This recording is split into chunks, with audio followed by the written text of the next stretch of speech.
you that's walking down this road right now, you are a potential vessel for God. Isn't that amazing? You are a potential vessel for your Maker and your Creator. You know, this should get you excited that you have value. You're not just a piece of meat in the eyes of God. It doesn't matter what society might tell you. You know, atheism and agnosticism, all the false religions will say that you're a piece of meat that has to work to earn salvation, but that's not what Jesus Christ is about.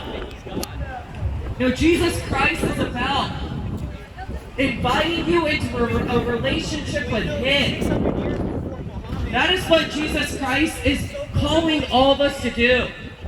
And so I want you to understand that Jesus Christ is a God of love. But with that love, there's consequences for us when we act in a way that's not according to the Bible.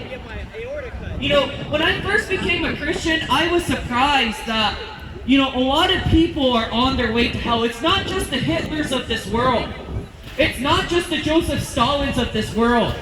It's not just the Kim Jong-uns of this world that are going to the lake of fire. It's an ordinary person just like you and me. And you might wonder why. Why is an ordinary person deserving of the lake of fire? Why is somebody after they die deserving of eternal cautious torment in hell?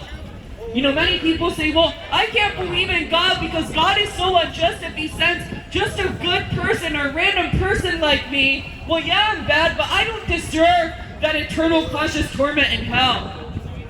But then you open the gospel, you know, and this is when I had the revelation about the urgency of this message. The urgency of proclaiming the gospel was when I was age 17. I was deeply involved in the New Age and the LGBTQ lifestyle at that point.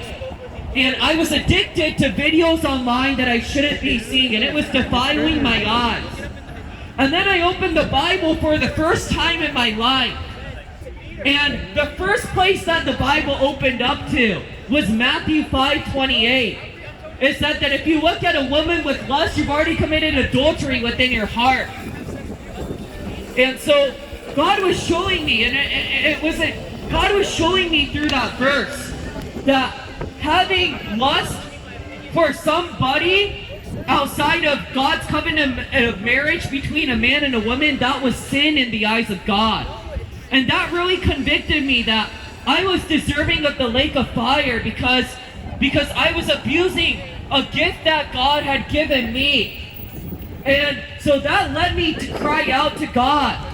And after I saw the vision of hell, I knew that I deserved to go to the lake of fire if I didn't give up on my sin. If I didn't give up on my sin, I knew that I was deserving of the lake of fire. So I cried out to God. I said, God, give me the strength to overcome this sin of lust, this sin of perversion. My heart's not clean before you. That's when I first realized that I was the one that was wicked.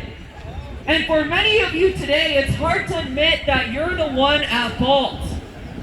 You know, it's hard, you know, even as a Christian, you know, doing the teaching internship, you know, when my mentor teacher tells me that, hey, you know what, maybe you shouldn't have done this sort of thing in the classroom, or why didn't you consult me before you executed this X, Y, and Z?